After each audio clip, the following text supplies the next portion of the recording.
All right, what is going on, everybody? How you doing? Welcome to another episode of Talking Buffalo, part of the Blue Wire Network. I am your host, Patrick Moran. Thank you, as always, for locking in today, whether you're watching this on YouTube or whether you're listening to this on Apple or Spotify or wherever you get your podcast from. I appreciate you all. Today is Friday. Well, the audio version of this will be dropping on Friday. I'm actually recording this on Thursday.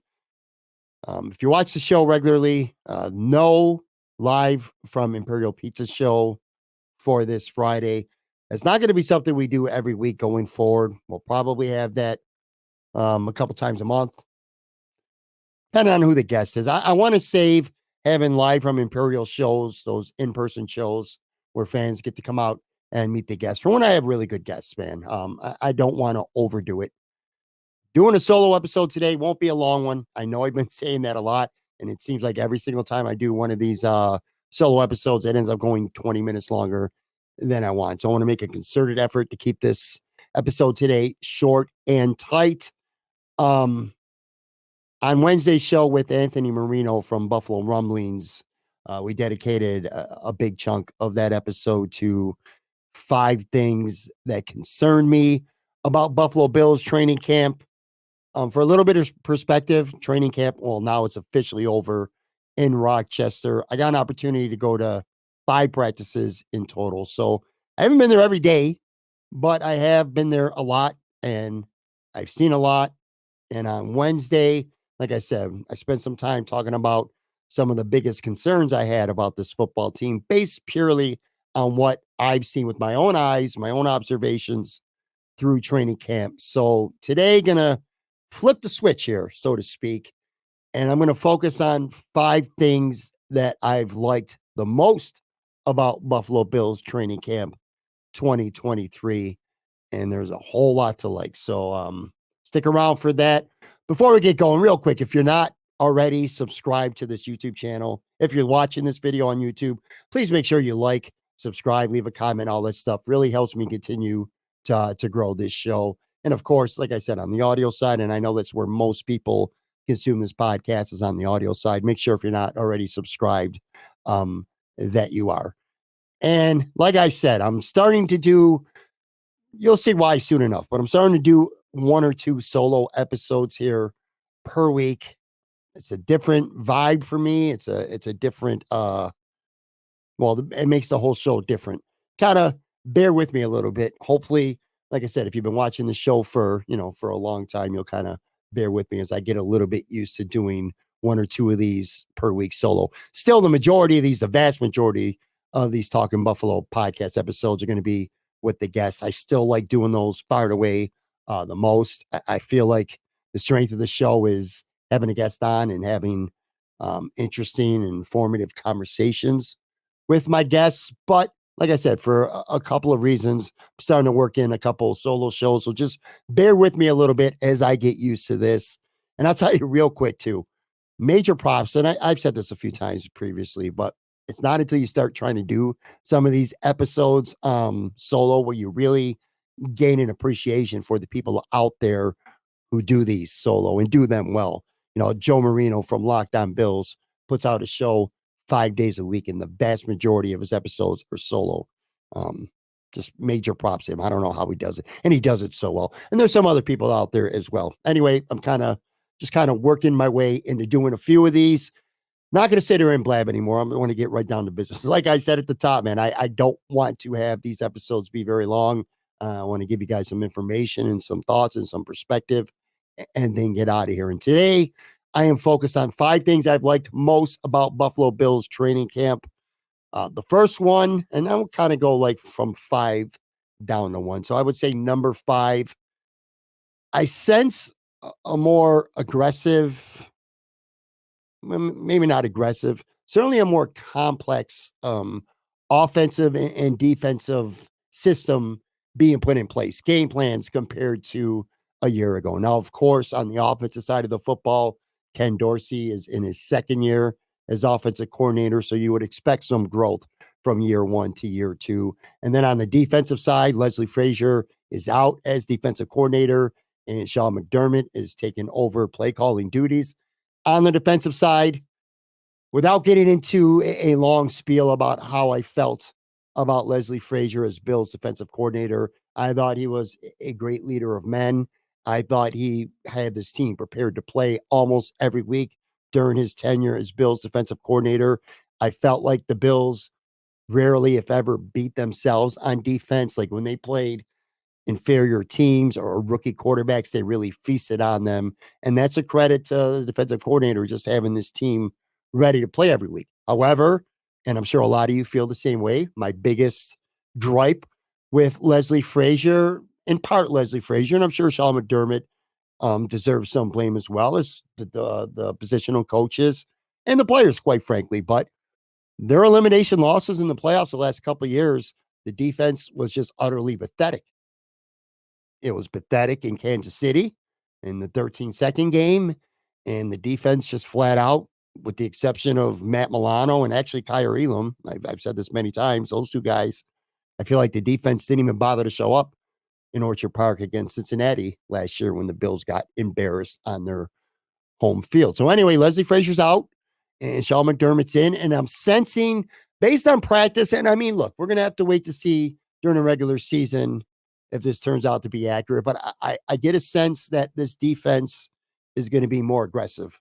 I've seen more blitzing at training camp, and I'm no training camp expert. Like I haven't been going to 5, 6, 7 practices every training camp for a number of years. So I don't have a lot of practices in recent years to really compare this to. I just get a sense that this defense has been more aggressive at training camp. They're blitzing more. As we all know, there's a competition going on right now at middle linebacker between Dotson and Terrell Bernard. I just feel like we're seeing more aggressive pass rush, and I feel like it's going to translate into the season.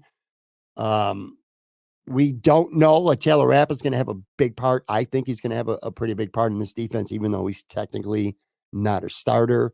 I think you might see him with Matt Milano, where Milano is the only linebacker on the field. I get a sense that the Bills are going to do a lot more diverse things on defense, and a lot of it being aggressive. I'd like to think I'm optimistic that when the Bills are playing good teams, whether it's in the regular season or obviously especially the playoffs, that if this defense goes down, they're going to go down swinging. They're not going to let the offense dictate to them what's going on the football field. Such has been the case the last 2, actually 3 years in the Buffalo Bills playoff losses. So I kind of like that on the defensive side. And then on the offensive side, and again, let me preface this, it's far too early to really tell when you haven't had any regular season or even preseason game tape to go by. But what I've noticed at camp, this team has thrown the football a lot, and that's not going to change. I don't necessarily think they're going to run the football more. Obviously, the goal is to run the football more effectively. But what I feel like I'm seeing that's in camp this year that's different than what I saw during the regular season is a lot more personnel usage, a lot more various formations. And of course, part of that is the Bills using a first round draft pick on a tight end, Dalton Kincaid. I've noticed that there's a lot of 2 tight end sets, but it's not even just 2 tight end sets. It's like 2 tight end sets, but with the guys lined up in different formations. Sometimes Kincaid is a big slot. Sometimes he's a second inline tight end. Sometimes he's playing off the left or the right hip of Dawson Knox. In some formations, they're doing a lot of different things like that. They're running a lot more motion. And then when it comes to the receivers, right now, it looks early on, and let me emphasize that, early on, Khalil Shakir seems to be that guy who's probably going to be when the Bills go to 3 wide receivers and there's not 2 tight ends on the field. I think Shakir might be the guy who's getting those first reps as that slot receiver. But Trent Sherfield has really come on big time at camp. Deontay Hardy has done some good things. That might be a week-by-week game plan type of thing, or who's the hot guy. They'll ride the hot hand when it comes to that. But I'm just seeing, besides throwing the football a lot, which the Bills have always done since Josh Allen's been quarterback, what I'm seeing more and more of is motion, different sets, different formations, different alignments from these formations. And again, going into Ken Dorsey's second year, it's pretty exciting to see. So I'm optimistic. I sense a more aggressive and diverse packaging with the offense and the defense on both sides of the field. So that's one thing. Number two, well, I guess four if we're counting down here. It's tough. I've talked about this on the show over the last week or so. It's tough for me to really break down offensive and defensive linemen. I have a limited amount of knowledge on drills they do and what they're supposed to do in certain schemes and how they look. So I can't put too much into training camp when it comes to the trenches. But I will say, of all the guys on the offensive side of the ball or the defensive side of the ball, I'm talking about the lines, the trenches, that has really stood out to me more than anybody else through training camp has been Gregory Rosseau. Rousseau's going into year 3, 4 sacks as a rookie, 8 sacks last year, and that's despite missing 4 games near the end of the season with this high ankle sprain, and that was without Von Miller for the second half of the year, where a lot more attention was paid to Rousseau once Von Miller went down. I don't know. I just see him eating up people throughout camp. I've seen him embarrass Deion Dawkins in some reps. Ditto with Spencer Brown. Don't even get me started when Quisenberry or Brandon Shell were there working with the second team against Rousseau. He's done it some his first couple years. It seems to me maybe a little bit more this year. He's lining up inside, so that makes him even more versatile for this defense. He's going into year 3, and if you ask me, well, there's 2 players, one on each side. I'm going to get to the other one here in just a second. But if you ask me who I think has that star potential, the potential to really be a breakout type of player this season, defense, I definitely don't even hesitate to say Greg Rousseau. I really like the way he's looked at camp. He looks strong. He looks quick. Obviously, he looks healthy. We saw a big difference in his game last year with the high ankle sprain. So now that he's healthy, he's just had he's had a fantastic camp. I'm really excited about seeing him play this year. And when Von Miller's back, obviously, he'll even have less attention played, and more on this in a minute as well, too. Leonard Floyd, the addition of him, I like the defensive end spot. I think this potentially could be a team that is really good this year in the front four. And I think Greg Rousseau is going to be the catalyst for that. I know Von Miller is the best player, and once he's back and 100% healthy, hopefully he'll take this defense to another level. I'm just really, really, really high based on what I've seen at camp so far this year with Greg Rousseau. All right, one more, then we'll take a quick break. So I was talking about a guy on the defense who's really stood out to me and feels like an emerging player. Offensive side, I'm going to go with James Cook. I think potentially I look at James Cook and I see a player like Tony Pollard from the Dallas Cowboys, and not necessarily that their styles are identical, but I'm talking about that leap, that growth that Tony Pollard has had with the Dallas Cowboys. I look at James Cook and the camp he's had, and I kind of see a little bit of that Tony Pollard potential with James. Pollard went from, I got the stats here in front of me. I want to make sure I get this right. Went from 101 to 130 carries last year, and he ran for over 1,000 yards, 1,007 yards to be exact.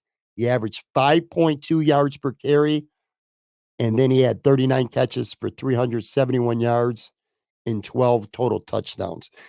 Tony Pollard kind of broke away from that Zeke Elliott split that Dallas had going on and became a star running back in his own right. Now, this was Pollard last year, his 4th year in the league, whereas Cook is only going into year 2. But I look back to last year with James Cook, 89 carries, 507 yards, 5.7 yards per carry, and 21 catches, 181 yards as a rookie. Fairly impressive numbers as a rookie, but of course, he was not the starter, and he was kind of locked into a timeshare with Devin Singletary, where Devin Singletary was that 1A and James Cook was that 1B, or depend on the situation, he was the number 2 running back. Well, this year, of course, from day one of training camp, James Cook has been the number 1 running back. And I don't know. I mean, we saw some of the traits already as a rookie last year. the patience that he has, and then the burst when he's getting through the line. He just he looks really strong running the football. And again, I know it's a little bit easier to run the football strong and with purpose when you know that you're not going to get popped at practice. You know that Greg Rosseau or Matt Milano is not putting 100% into you and is not going to try to knock your lights out like an opponent will do during a real game. So I get that. But it just feels to me like he's running fast. He's got great vision. He's running with purpose.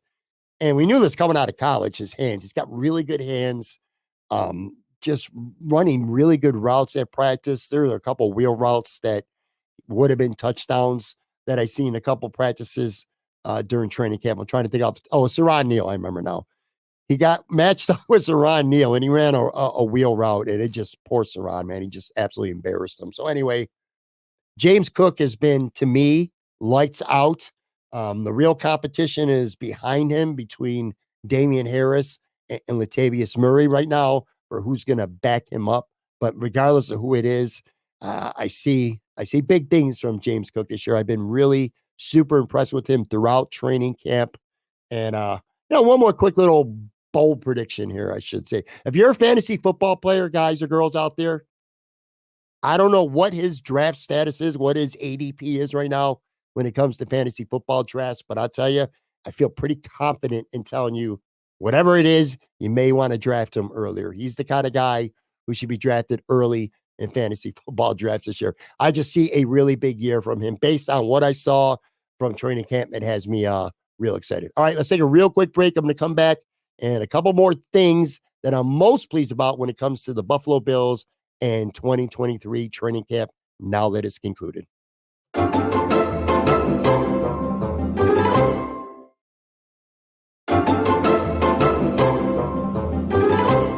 All right, we're back here.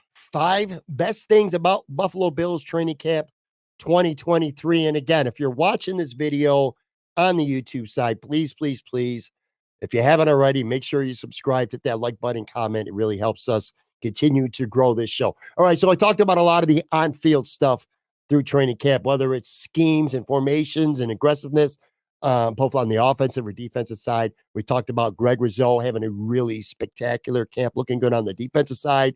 James Cook looking really, really good on the offensive side.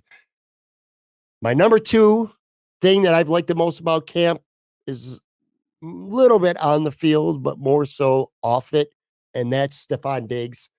I feel like Stefon Diggs has looked obviously really good, but it feels to me like he's happy, like he's in a really good place. And that sounds like a really mundane thing to say, but we saw this offseason. We saw how it unfolded. We saw how the playoffs ended last year. We know how unhappy Stefon Diggs was with whether it was the coaches, whether it was the play calling, whether it was the implementation of the game plan, whether it was Josh Allen, a variety of things. We know how unhappy Stefon Diggs was.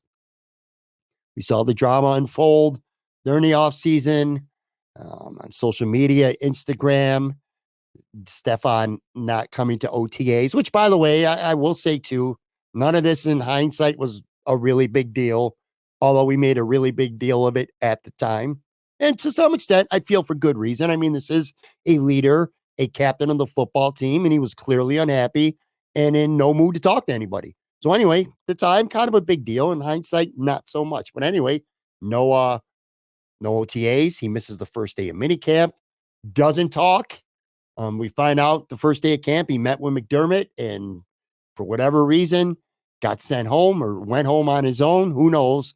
But the point was probably the biggest offseason narrative for the Buffalo Bills, certainly over the last couple months since the draft for sure, was what's up with Stefon? How's he going to be? How's he going to act? And how are things going to play out when he has to be there for training camp? Well, from the first day of training camp, Stefon looked great on the field. To me, maybe even more important than that, his press conference, one of the highlights for me of the entire Buffalo Bills training camp was Stefon Diggs having his press conference after that first practice. He sat there, he held court with reporters for 20, 30 minutes, solid 20, 30 minutes, didn't shy away from any questions, pretty much was grilled on a lot of stuff that happened during the offseason. I felt he was very open. I felt he was very honest. I felt he was very authentic, very sincere. And long story short, Stefon squashed that shit. He squashed it in one press conference the very first day of camp. So it was not something that would go on to linger about how Stefon really feels about this or that going into camp. Not a problem. Squashed right away. On the field, look, he's Stefon Diggs. He's one of the best, probably 5 receivers in the entire NFL. He's been with the Buffalo Bills for 3 full seasons, and he has quite literally had the best 3 seasons individually in the entire history of this franchise. He is already an historical figure, an historical talent on this football team. He looks great at camp. He's catching everything. Some of the routes that he runs, God, you see some stuff on TV and you get appreciate it to an extent, but sometimes you got to see your own eyes in person the way this guy just runs routes. It's unbelievable. There were a couple, and not even just his route running. There were a couple, in fact, 2 separate practices where Trey White was on him one-on-one. They were doing one-on-one drills, and Trey's got him blanketed in coverage. And it's just this little move on an out or a post or whatever it is, and his ability, and as hard as Josh Allen can throw the football, Stefon Diggs' ability to not get his hands up until quite literally the very last second, which makes that cornerback almost defenseless because they can't turn around and look at the football. They're kind of looking at Stefon and they're waiting for, typically they'll look for a wide receiver to start to open his eyes. They get wide and you make a play with your hands on the football and then the defensive back will react. Well, Stefon Diggs, and I've seen this now in person multiple times as camp, he has mastered not getting his eyes big and not getting his hands up to the very last second, which is, again, a great corner like Troy White, who, by the way, he's had a great training camp himself here, just makes it indefensible. So on the field, he's looked great. But what I love even more than that is his communication skills. You can see him and Josh every day. I've noticed every single practice I was at during camp, at some point during stretching, Josh and Stefon were stretching together and chatting it up. There were several times during camp where I saw Stefon Diggs, Josh Allen, and Gabe Davis all off to the side, talking, communicating, using body language to kind of go over things, go over plays during camp. I love that. He's been hyped up. He beat one practice that I was at. He beat on a quick slant during end zone work or goal line work. He beat Teron Johnson for a touchdown, and he celebrated like they won the Super Bowl. And I mean that affectionately. That's a good thing because that's his character. That's who he is. He's been jawing probably mostly playfully, but probably, some of it's serious with Kyrie Elam. That's been a fun part of camp to watch anyway. But it's huge to me. Stefon Diggs looks good.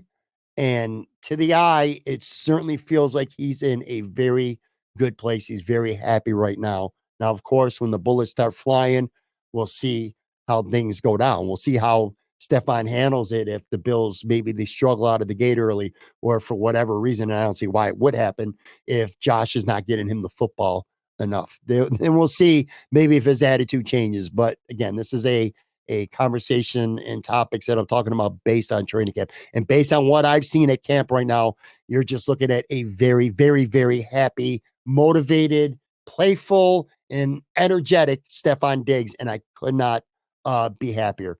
Last point here. All right. So again, seeing 5 practices, probably the thing that I've noticed personally, and maybe this is just me, but that has stood out to me most compared to other camps, like even say last year's roster, I feel like the depth of this roster right now is superior compared to last year.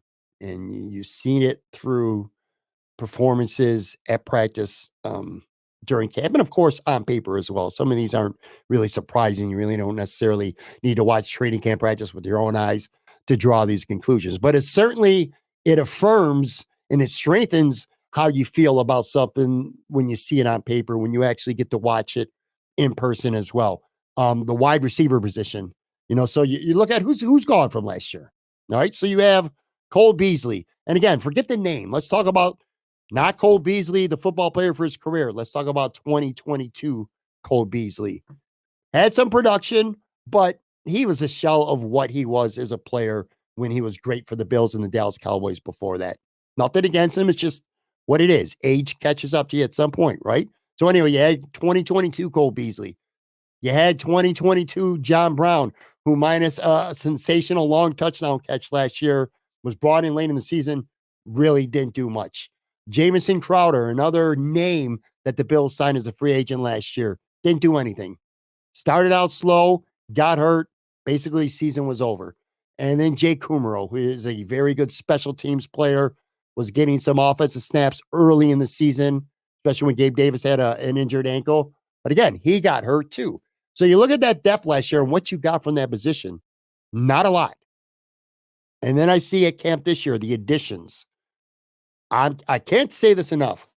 I think Trent Sherfield is going to be a very good football player for the Bills. I don't know exactly what his usage is going to be.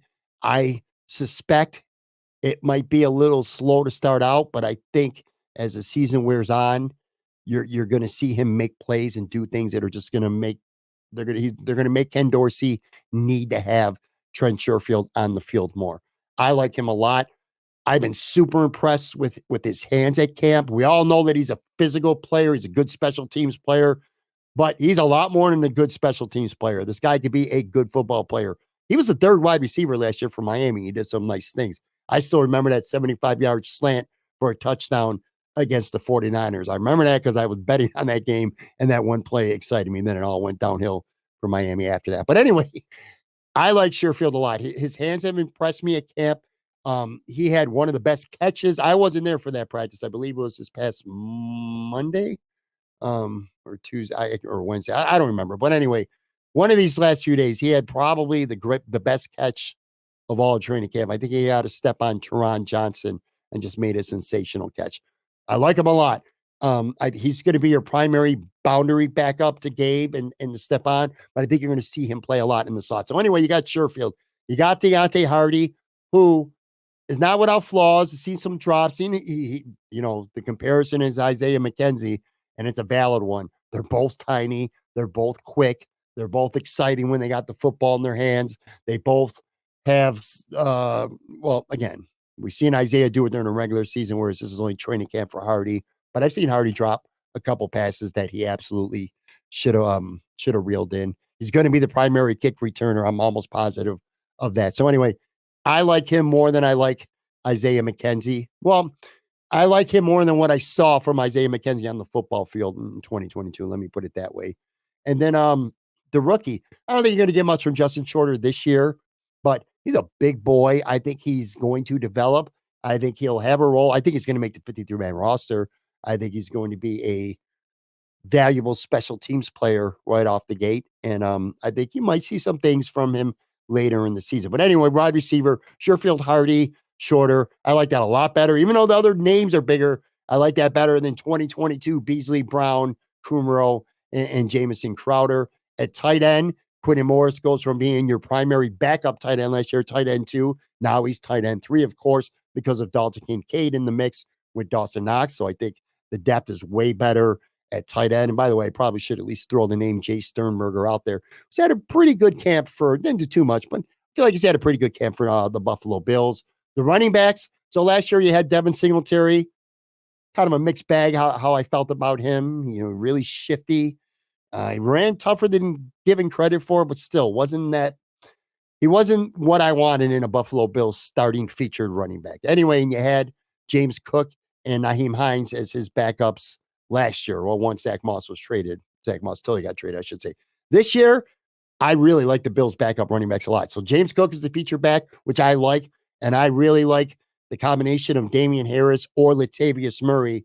I think both those guys are more physical. Again, the Bills aren't going to run the football more, but their goal is to be more physical between bigger running backs, drafting a run mauling type guard in Osiris Torrance in round 2. The Bills want to run the football more effectively. I think Murray and Harris are the right guys for that job. And quite frankly, not to get off topic here, because again, this is about depth, and I like the depth. This is a good problem to have.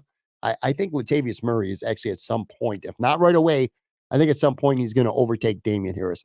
I think he offers a little bit more. I think he's a little bit better of a pass catcher, and he's so much bigger. I mean, when you see these three guys in person at camp, Murray, Harris, and Cook, you really appreciate just how big Latavius Murray is. So I like the depth better there. I like the depth better on the offensive line, especially in the interior. David Edwards, he signed with the Rams. He's not going to start because Connor McGovern's locked in there, I think. But I like David Edwards has had a really good camp. I thought he's one of the few interior guys that's had pretty good success in drills against like Ed Oliver and Daquan Jones. So I like David Edwards a lot.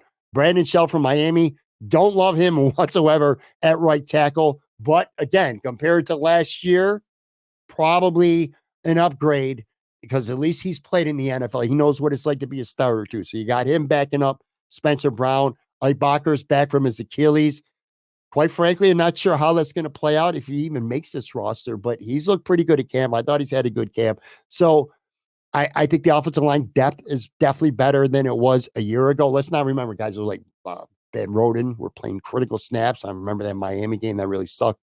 They had to see that. Plus, ultimately, I do think Ryan Bates is going to start the season at right guard. I think he's going to win the job over Torrance to begin the year. But I think ultimately Torrance is going to take over that position. And once he does, you got an ultimate depth guy in Ryan Bates who can back up at center, either guard position or maybe even tackle. So I like the offensive depth or the offensive line depth, I should say, much better. And then one other player or two other things too. Defensive line, Poona Ford, Leonard Floyd, head and shoulders above what they had last year. Not even so much about what they had last year. Like it's not guys that they lost that they had a year ago. It's just additions to the defensive line that they did not have last year. Whether Von Miller's in the lineup or not, Leonard Floyd is going to play a lot of snaps, a lot of important snaps. The guy's had 9 sacks, 3 straight years. That's not easy to do in the NFL. And then I like Poona Ford a lot. And I think he's a big upgrade to Tim Settle. Although Tim Settle, again, I keep saying these guys have had good camps. Well, Tim Settle has had a good camp, but I still like Poona Ford more. And we saw last year in that Bengals game, Daquan Jones was injured, did not play, and that defensive line, the interior, was completely and utterly decimated without Daquan Jones. I feel better with this position if something happens with Daquan when Poona Ford is in the mix too. So much better depth to me on the defensive line. And then one other player, safety Taylor Rapp. You know,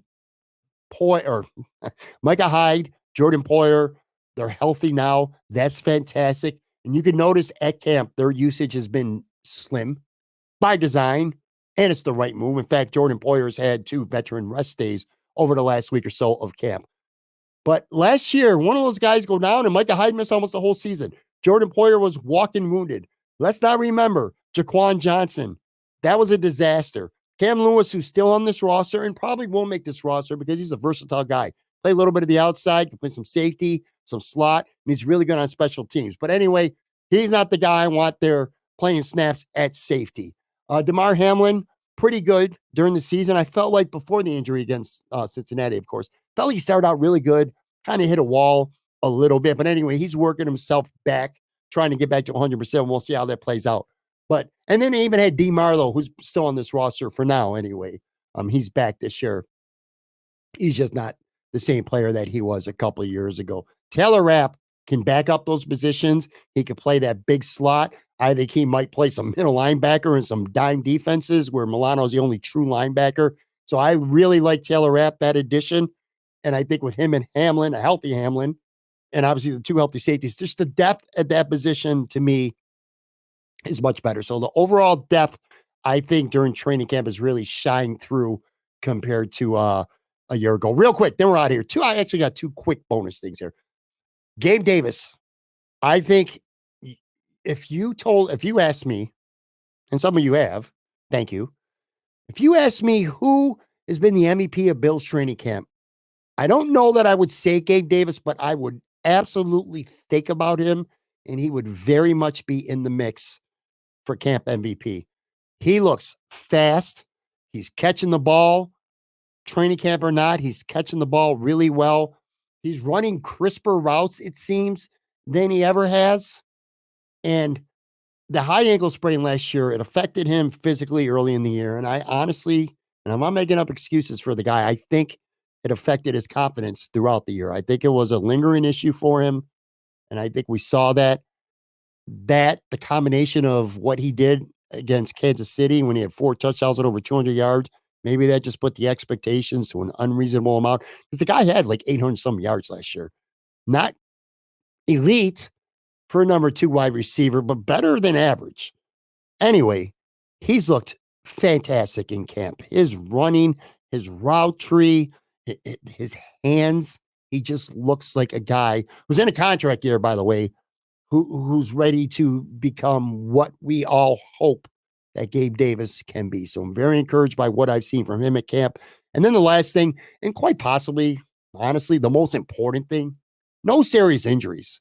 We just got through a couple weeks of camp and we've seen, Jalen Ramsey went down for the Dolphins in a non-contact injury right away. Garrett Wilson got banged up from the Jets, I think, in the first practice. The Bills were very lucky, and we're all, a little bit shook last year still because of all the crazy injuries that happened to the Bills. So to get through training camp and not have anything significant happen, I know Damian Harris has a sore knee right now. Ed Oliver's back's bothering him a little bit. He's missed a couple practices, but he's going to be all right. Stefon Diggs, there's been a couple scares, but, Cam Lewis, but nobody has suffered any significant injuries where a lot of time was missed, and it seems like it could be a problem going into the season. So that is a very good thing for the Buffalo Bills. So anyway, that's going to do it for this episode. Again, my 5 favorite things about Buffalo Bills training camp. Thank you one more time. Please subscribe on YouTube, like, comment. It helps us continue to grow the show. I'm going to be doing, like I said, a couple of these, 1 or 2 per week with solo episodes. So kind of bear with me as I get a little more used to this. But the meat and the potatoes of this podcast are always going to be conversations with guests. So you'll be having plenty of those as well. All right. A preseason game on Saturday, one to look forward to, which, by the way, the biggest reason why I wanted to drop this today is because these were camp observations and the Bills do have a preseason game on Saturday. So this shit's going to be old news by early next week training camp. So I wanted to make sure to get this information out for you today. Next episode, we will be breaking down a preseason game. Can't wait. Lots of fun. Talk to you guys soon. Enjoy.